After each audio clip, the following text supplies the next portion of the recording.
Sa video na ito ay pag-uusapan po natin ang isang napakainit na balita dito po sa mundo ng cryptocurrency. At ito po ay ang kumpirmadong ultra bullish push ni Cardano o mas kilala po natin bilang ADA. Ayon po sa isang eksperto sa technical analysis, kumpirmado na raw ang matagal nang hinihintay na breakout ni ADA. Kaya ang tanong po natin ngayon ay hanggang saan kaya? Yan, hanggang saan po kaya ang kanyang kayang abutin? Yan, $1.83, $2.40 o baka naman $10. Kaya yan po ang siyang ating pag-uusapan sa video na ito. Pero bago po tayo magpatuloy ay pakibasa na lamang po muna ang disclaimer dito sa ibaba ng ating screen. Ayan, ayon po kay Master Ananda, isa pong kilalang technical analyst sa TradingView, si Cardano ay nagpakita ng isang massive bullish signal. At bakit kamo? Kasi sa kanyang weekly chart ay nakita na ang pag-breakout sa moving average na 200. Ayan, or 200-day moving average sa presyo na 0.64 ayan, 644. Ayan, 0.644. Ngayon si ADA po ay nasa presyong 0.690. Ito na raw ang simula ng isang tuloy-tuloy na pagtaas. Kung susundan po natin ang analysis, ay ito ay hindi simpleng pump kundi isang strong bullish trend na posible pong magtagal. At hindi lang yan.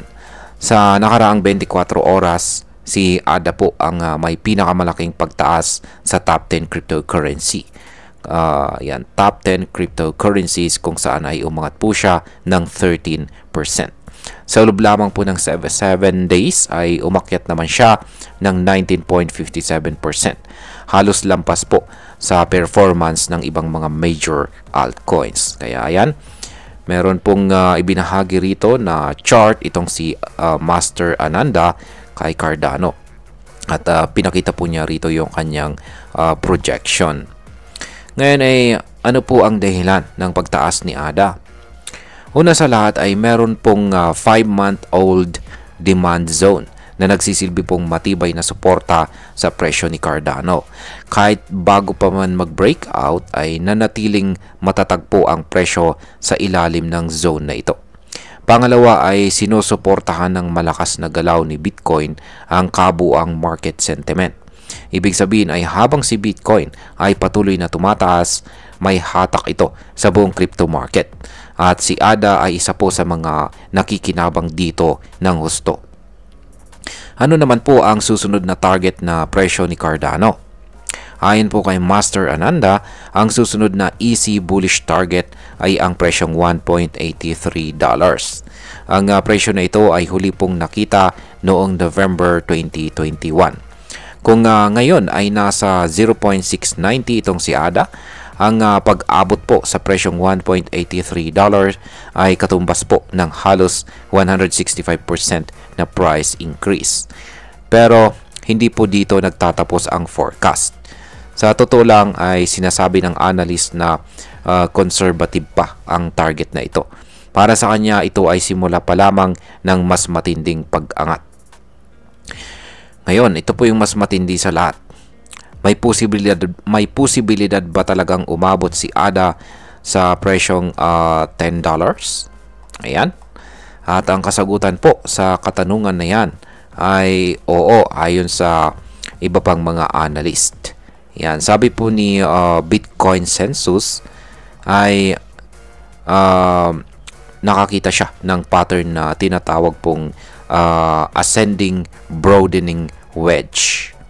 Ayan, ascending broadening wedge, at base sa kanyang analysis na ito ay kayang umabot ni ADA sa presyong $2.40. Pero teka, mas matindi pa rito ang prediction ni Ginoong Dan Gambardella. Isa na rin po siyang kilalang crypto market veteran, kung saan ayon po sa kanya ay may posibilidad si Cardano na lampasan ang kanyang dating all-time high na nasa presyong $3.16. At maaari daw po niyang akyatin ang presyong $10. Kaya yan po, si Ginoong Dan Gambardella ang may prediction dito sa $10 na presyo.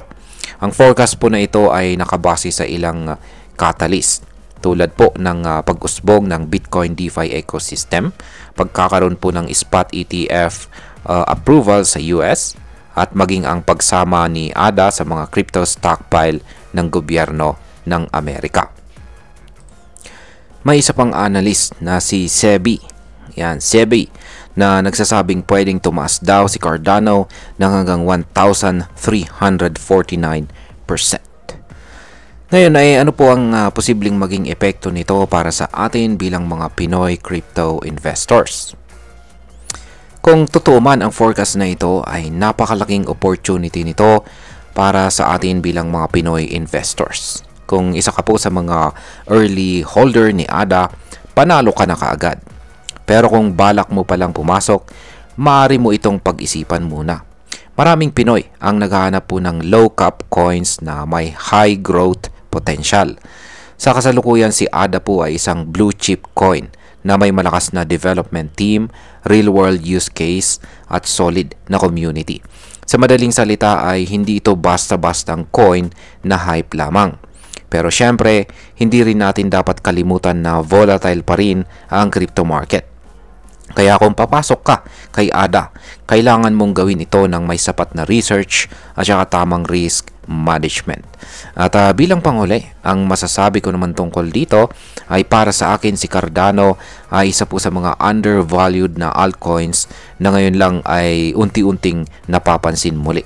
Matagal na po siyang nanahimik, pero ngayon ay mukhang gumaganti ng matindi. Ang breakout po sa moving average na 200 ay isang malakas na signal sa technical analysis. At hindi po ito basta-bastang pattern. Kung matutuloy nga ang mga price targets na $1.83 at $2.40 at syempre lalo na kung aabot nga ito sa $10, hindi po malayong tumaas muli ang interest ng mga retails at saka institutional investors. Sa panahon ngayon, kung saan ang market ay muling nabubuhay, si ADA ay maaring maging isa sa mga pinaka-promising plays ngayong taon. Pero tandaan po natin, ang success po sa crypto ay hindi lang nakabase sa hype, kundi sa tamang timing at saka disiplina. At ayun, hanggang dito na lamang po tayo sa video na ito mga ka-crypto.